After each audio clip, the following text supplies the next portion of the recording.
13ನೇ ಸ್ಪಾಟ್ನಲ್ಲಿ ರಾತ್ರಿಯೂ ಕೂಡ ಶೋಧ ಕಾರ್ಯ ನಡೆಯುವ ಸಾಧ್ಯತೆ ಇದೆ. ಈಗಾಗಲೇ ಸಂಪೂರ್ಣವಾಗಿ ಸಿದ್ಧತೆಯನ್ನ ಎಸ್ಐಟಿ ಅಧಿಕಾರಿಗಳು ಮಾಡಿಕೊಂಡಿದ್ದಾರೆ. ಲೈಟಿಂಗ್ ವ್ಯವಸ್ಥೆ ಕೂಡ ಆಗಿದೆ ಎಸ್ಐಟಿ ಅಧಿಕಾರಿಗಳಿಂದ.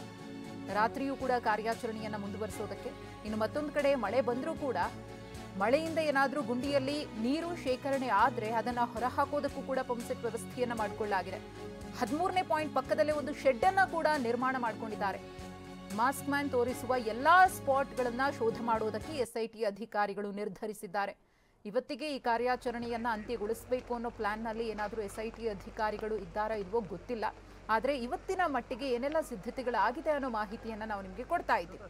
ಇವತ್ತು ರಾತ್ರಿಯೂ ಕೂಡ ಕಾರ್ಯಾಚರಣೆ ಮುಂದುವರಿಯುವ ಸಾಧ್ಯತೆ ಇದೆ. ಕಂಪ್ಲೀಟ್ ಆಗಿ 13ನೇ ಸ್ಪಾಟ್ ಇದೆಯಲ್ಲ ಅದನ್ನು ಕವರ್ ಮಾಡೋಣ ಅನ್ನೋ ಉದ್ದೇಶ ಇರಬಹುದು. ಹಾಗಾಗಿ ಲೈಟಿಂಗ್ ವ್ಯವಸ್ಥೆ ಆಗಿದೆ. ಒಂದು ಶೆಡ್ಡನ್ನು ಹಾಕೊಂಡಿದ್ದಾರೆ. ಮಳೆ ಬಂದರೆ ನೀರು ಗುಂಡಿ ಒಳಗಡೆ ಶೇಖರಣೆ ಆಗಬಾರದು ಅಂತ ಹೇಳಿ ನೀರು ಶೇಖರಣೆ ಆದಂತಹ ಸಂದರ್ಭದಲ್ಲಿ ಅದನ್ನು ಹೊರಹಾಕೋದಕ್ಕೆ ಬೇಕಾದಂತಹ ಪಂಪ್ ವ್ಯವಸ್ಥೆಯನ್ನು ಕೂಡ ಮಾಡಿಕೊಳ್ಳಲಾಗಿದೆ.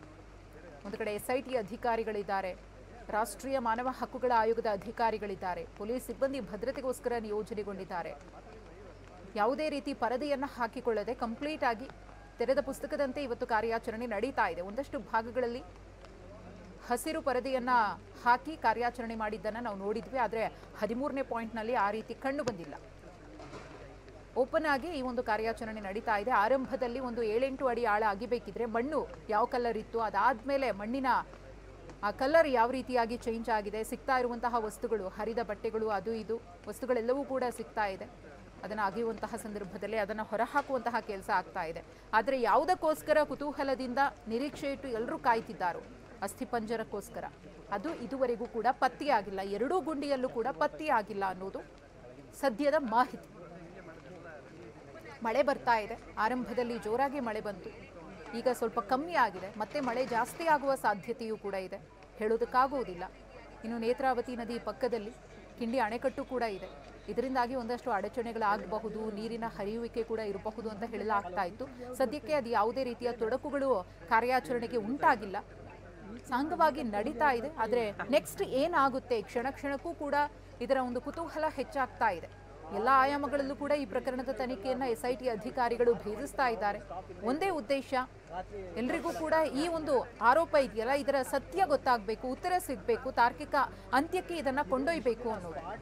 ಅದು ಇವತ್ತೇ ಆಗುತ್ತಾ ಅಥವಾ ಇನ್ನೊಂದಷ್ಟು ದಿನಗಳು ಹಿಡಿಯುತ್ತಾ ಅನ್ನೋದು ಗೊತ್ತಿಲ್ಲ. ಈತ 13 ಪಾಯಿಂಟ್ಗಳನ್ನ ಮೊದಲು ತೋರಿಸ್ತಾ, ಅದಾದ್ಮೇಲೆ ಹೊಸದಾಗಿ ಒಂದಷ್ಟು ಪಾಯಿಂಟ್ಗಳನ್ನ ಆ್ಯಡ್ ಮಾಡ್ತಾ ಹೋದ. ಅಲ್ಲೂ ಕೂಡ ಶೋಧ ಕಾರ್ಯಾಚರಣೆಯನ್ನ ಮಾಡಲಾಯಿತು, ಏನೂ ಕೂಡ ಸಿಗ್ಲಿಲ್ಲ.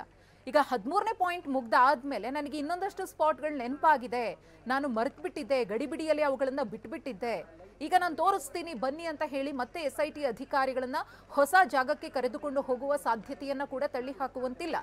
ಅದು ಮುಂದಿನ ದಿನಗಳಲ್ಲಿ ಆಗುತ್ತಾ ಅನ್ನೋದನ್ನ ಕಾದು ನೋಡಬೇಕಿದೆ. ಸದ್ಯಕ್ಕಂತೂ 13ನೇ ಪಾಯಿಂಟ್ ಅನ್ನ ಮುಗಿಸೋಣ ಅನ್ನೋದು ಎಸ್ಐಟಿ ಅಧಿಕಾರಿಗಳ ನಿರ್ಧಾರ. ಅದೇ ಕಾರಣಕ್ಕೋಸ್ಕರ ಇವತ್ತು ಈ ಸ್ಪಾಟ್ನಲ್ಲಿ ಶೋಧ ಕಾರ್ಯಾಚರಣೆ ಚುರುಕನ್ನ ಪಡೆದುಕೊಂಡಿದೆ. ಮಳೆಯನ್ನೂ ಲೆಕ್ಕಿಸದೆ ಎಸ್ಐಟಿ ಅಧಿಕಾರಿಗಳು ಕಳೆದ 2 ಗಂಟೆಗಳಿಂದ ನಿರಂತರವಾಗಿ ಶೋಧ ಕಾರ್ಯಾಚರಣೆಯನ್ನ ಮಾಡ್ತಿದ್ದಾರೆ. ಜಿಪಿಆರ್ ಸ್ಕ್ಯಾನ್ ಆಯಿತು, ಅದಾದ್ಮೇಲೆ ಈ ಒಂದು ಶೋಧ ಕಾರ್ಯಾಚರಣೆ 13ನೇ ಪಾಯಿಂಟ್ನಲ್ಲಿ ಮುಂದುವರೆದಿದೆ.